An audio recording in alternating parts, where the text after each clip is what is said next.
राधे राधे। जय श्री कृष्ण। आज शुक्रवार के दिन मां संतोषी की विधि विधान से पूजा की जाती है। शास्त्रों के अनुसार मां संतोषी की पूजा और व्रत लगातार 16 शुक्रवार तक किया जाता है। संतोषी माता गणेश जी और रिद्धि सिद्धि की पुत्री हैं। हालांकि इस बात का जिक्र किसी भी पुराण में नहीं है। संतोषी माता को सभी की इच्छाओं को पूरा करके संतोष प्रदान करने वाली देवी मां के रूप में जाना जाता है। संतोषी माता से जुड़ी कई प्रथाएं प्रचलित हैं। एक कथा के अनुसार एक बार गणेश जी की बहन मनसा देवी उन्हें रक्षाबंधन पर राखी बांधने आईं। उस समय वहां गणेश जी के पुत्र शुभ और लाभ भी थे।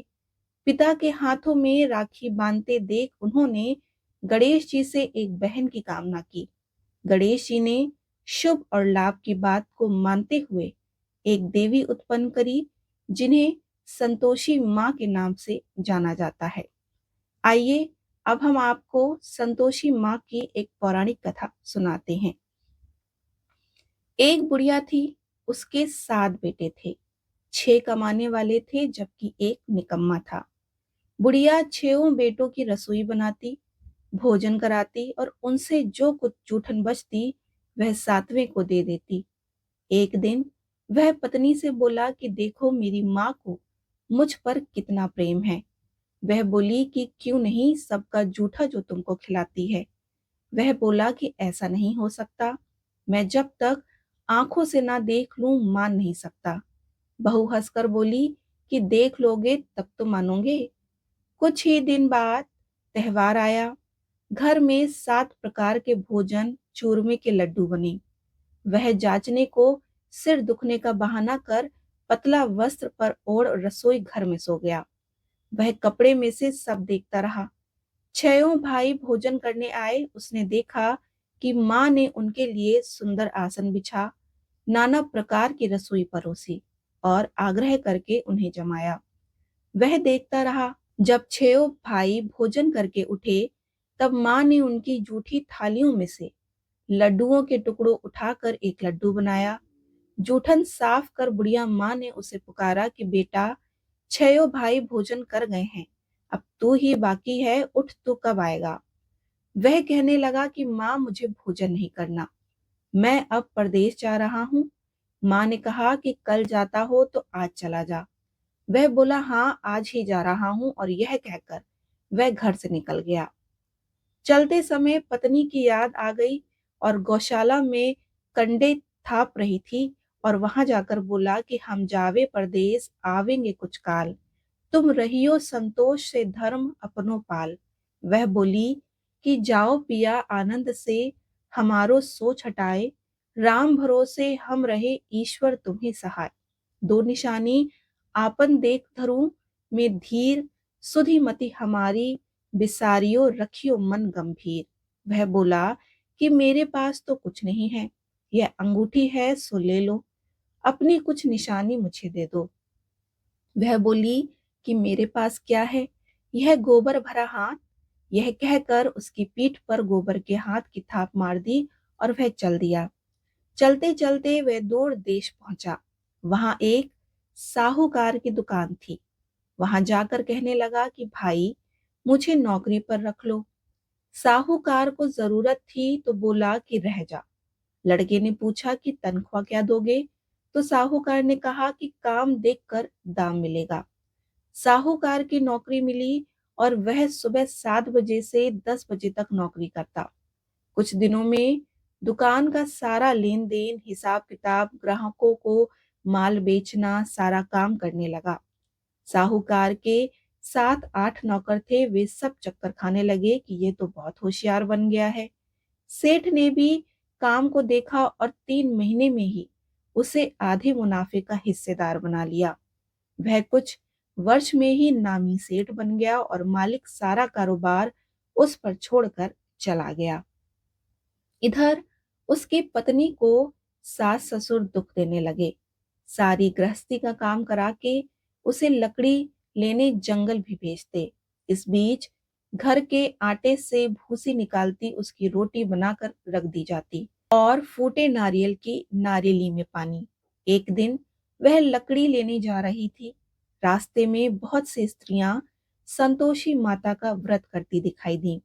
वहां वह खड़ी होकर कथा सुनने लगी और पूछा कि बहनों, तुम किस देवता का व्रत करती हो और उसके करने से क्या फल मिलता है?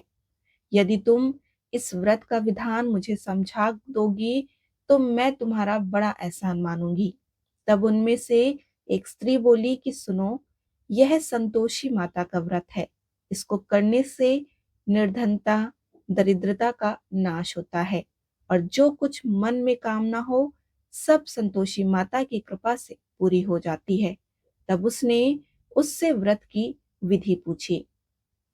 वह बोली कि 1.25 आने का गुड़ चना लेना, इच्छा हो तो 5.25 आने का ले लेना, 1.25 रुपए का भी लोगे तो सहूलियत के अनुसार लेना। बिना परेशानी और श्रद्धा व प्रेम से जितना भी बन पड़े सवाय ले लेना। प्रत्येक शुक्रवार को निराहार रहकर कथा सुनना और इसके बीच क्रम टूटने नहीं पावे। लगातार नियम पालन करना। सुनने वाला कोई न मिले तो घी का दीपक जलाकर उसके आगे या जल के पात्र को सामने रखकर कथा कहना। जब कार्य सिद्ध ना हो तो नियम का पालन करना और कार्य सिद्ध हो जाने पर व्रत का उद्यापन करना। 3 मास में माता फल पूरा करती है। यदि किसी के ग्रह खोटे भी हों तो भी माता वर्ष भर में कार्य सिद्ध करती हैं। फल सिद्ध होने पर उद्यापन करना चाहिए, बीच में नहीं। उद्यापन में 2.5 सेर आटे का खाजा तथा इसी परिणाम से खीर तथा चने का साग करना। 8 लड़कों को भोजन कराना।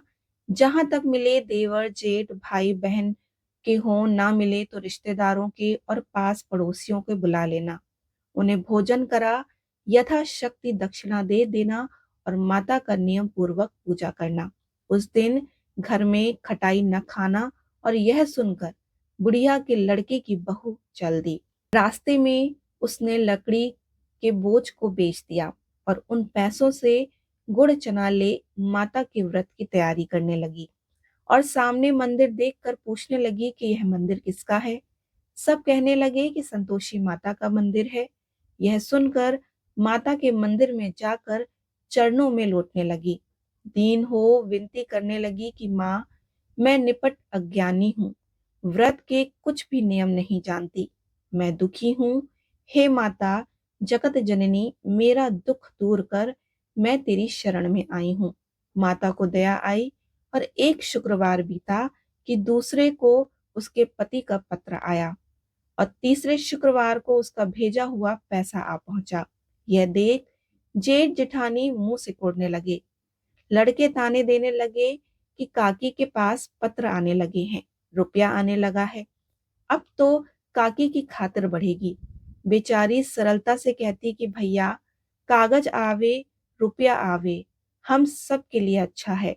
ऐसा कहकर आंखों में आंसू भरकर संतोषी माता के मंदिर में मातेश्वरी के चरणों में गिरकर रोने लगी कि माँ, मैंने तुमसे पैसा कब मांगा? मुझे पैसे से क्या काम? मुझे तो अपने सुहाग से काम है। मैं तो अपने स्वामी के दर्शन मांगती हूँ। तब माता ने प्रसन्न होकर कहा कि जा बेटी, तेरा स्वामी आएगा। यह सुनकर खुशी से बावली होकर घर में जाकर काम करने लगी।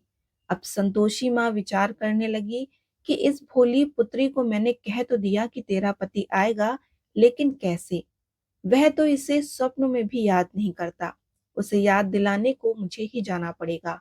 इस तरह माताजी उस बुढ़िया के बेटे के पास जा स्वप्न में प्रकट हो कहने लगी कि हे साहूकार के बेटे, सो रहा है या जगता है? वह कहने लगा कि माता, सोता भी नहीं और जगता भी नहीं, कहो क्या आज्ञा है। माँ कहने लगी कि तेरे घर बार कुछ है कि नहीं? वह बोला कि मेरे पास सब कुछ है, माँ बाप है, बहू है, क्या कमी है? माँ बोली, भोले पुत्र, तेरी बहू घोर कष्ट उठा रही है, तेरे माँ बाप उसे परेशानी दे रहे हैं, वह तेरे लिए तरस रही है, तू उसकी सुध ले। वह बोला कि माताजी, यह तो मालूम है, परंतु जाऊं तो जाऊं कैसे? परदेश की बात है, लेन देन का कोई हिसाब नहीं, कोई जाने का रास्ता नहीं पाता, कैसे चला जाऊं? माँ कहने लगी कि मेरी बात मान, सवेरे नहा धोकर संतोषी माता का नाम ले, घी का दीपक जला, दंडवत कर दुकान पर जा बैठ। देखते ही देखते तेरा सारा लेन देन चुक जाएगा, जमा का माल बिक जाएगा और सांझ होते होते धन का भारी ढेर लग जाएगा। अब संतोषी माता की बात मानकर वह नहा धोकर संतोषी माता को दंडवत घी का दीपक जलाकर दुकान पर जा बैठा। थोड़ी देर में देने वाला रुपया लाने लगे, लेने वाले हिसाब लेने लगे, कोठे से भरे सामान की खरीदारी नकद दाम दे सौदे करने लगे। शाम तक धन का भारी ढेर लग गया।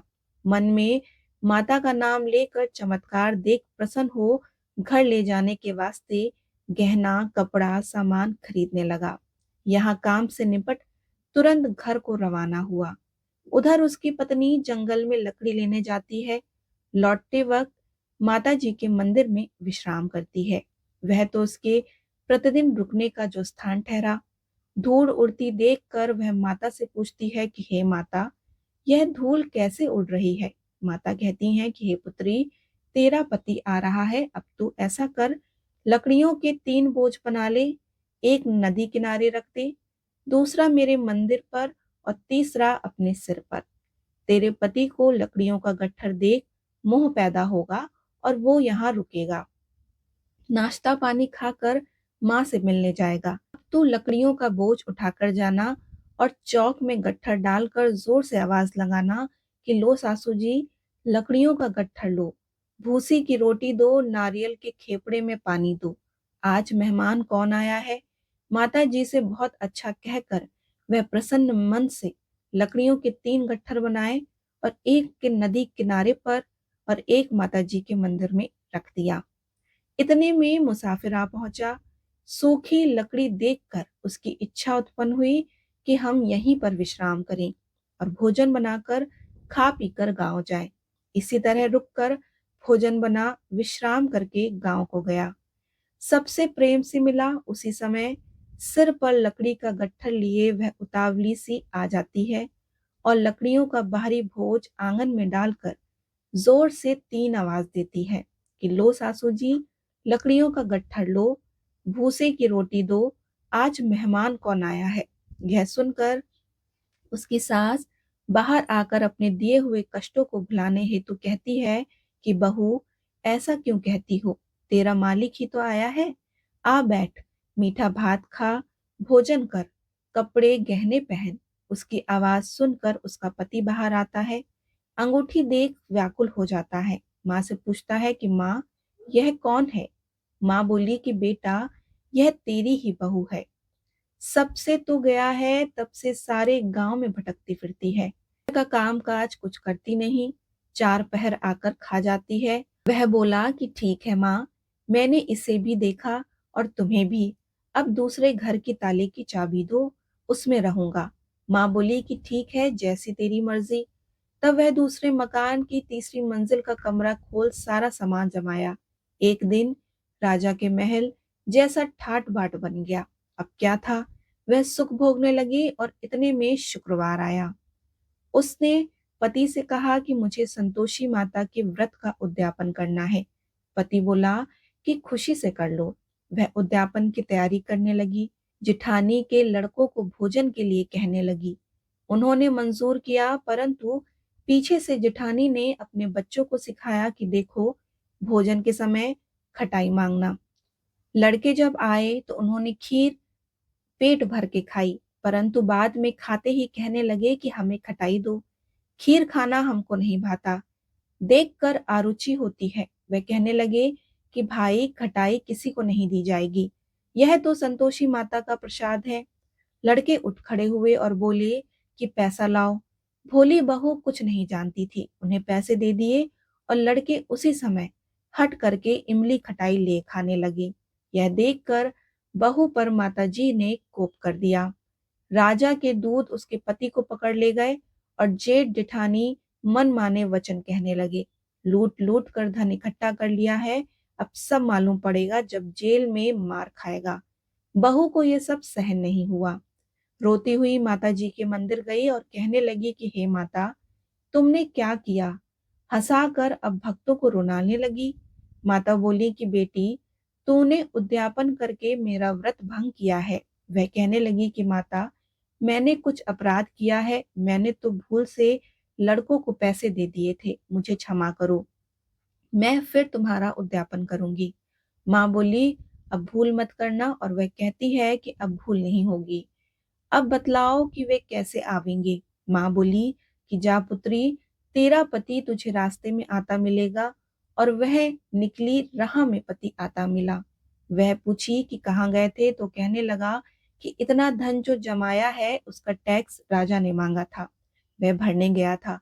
वह प्रसन्न हो बोली कि भला हुआ, अब घर को चलो। कुछ दिन बाद फिर शुक्रवार आया और बोली कि मुझे फिर से माता का उद्यापन करना है। पति ने कहा कि करो। बहू फिर जेठ के लड़कों को भोजन को कहने लगी और जेठानी ने एक दो बातें सुनाई। सब लड़कों को सिखाने लगी कि तुम सब लोग पहले ही खटाई मांगना। लड़के भोजन से पहले कहने लगे कि हमें खीर नहीं खानी, हमारा जी बिगड़ता है, खटाई खाने दो। वह बोली कि खटाई किसी को नहीं मिलेगी, आना हो तो आओ। वह ब्राह्मण के लड़के लेकर भोजन कराने लगी। यथाशक्ति दक्षिणा की जगह एक एक फल उन्हें दे दिया। संतोषी माता प्रसन्न हो गई। माता की कृपा से ही 9वें मास में उसके चंद्रमा के समान सुंदर पुत्र प्राप्त हुआ। पुत्र को पाकर प्रतिदिन माता जी के मंदिर को जाने लगी। माँ ने सोचा कि यह रोज आती है, आज क्यों न इसके घर चलूं। यह विचार कर माता ने भयानक रूप बनाया। गुड़ चने से सना मुख, ऊपर सूड़ के समान होंठ, उस पर मक्खियां भिन भिन कर रही थीं। देहली पर पैर रखते ही उसकी सास चिल्लाई कि देखो रे, कोई चुड़ैल डाकिन चली आ रही है, लड़कों इसे भगाओ, नहीं तो किसी को खा जाएगी। लड़के भगाने लगे, चिल्लाकर खिड़की बंद करने लगे। बहू रोशनदान से सब देख रही थी और प्रसन्नता से पगली बन चिल्लाने लगी कि आज मेरी माता जी मेरे घर आई हैं।